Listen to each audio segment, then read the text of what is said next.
Dans sa stratégie de développement durable du secteur touristique, le gouvernement congolais entend miser sur le volet de l'hôtellerie. Pour ce faire, le ministère du Tourisme et des Loisirs, en collaboration avec le Programme des Nations Unies pour le développement et l'Organisation mondiale du tourisme, vient de lancer le projet de classification des établissements d'hébergement touristique du Congo. C'est des normes qui vont être sous forme d'une grille où l'on va avoir des critères avec un système de pondération, des critères qui portent aussi bien sur des éléments en relation avec les infrastructures dans les hôtels, mais surtout avec les équipements et le niveau de qualité. Notre souhait, c'est quoi? C'est de donner aux professionnels un certain nombre de guidelines qui vont pouvoir suivre pour améliorer le niveau qualitatif et aussi pouvoir par la suite faire une évaluation de ce niveau qualitatif et communiquer dessus auprès des clients. Avec son partenaire technique, qui est l'OPNUD, le gouvernement congolais compte donc, pour le développement du secteur hôtelier, non seulement former des auditeurs spécialisés, mais aussi mettre des normes de classement à la disposition des professionnels. La catégorisation, la classification, ça tient compte de beaucoup de normes.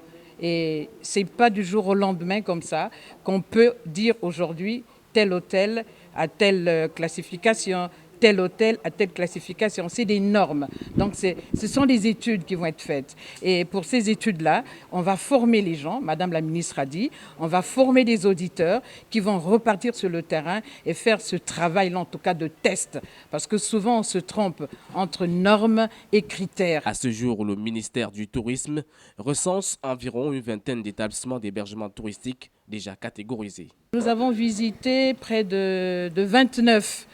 On ne dit plus hôtel. Le terme adéquat aujourd'hui, c'est établissement d'hébergement touristique. Voilà le mot qui convient.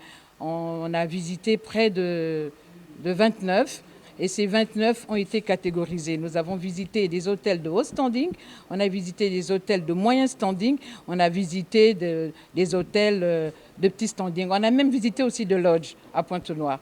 Donc tout cela, ça va rentrer dans le cadre, en tout cas, des critères de classification. Le Congo, engagé dans la diversification de son économie depuis la chute du prix du baril du pétrole sur le marché, pourra donc, à travers ce projet, bénéficier de ses ressources touristiques.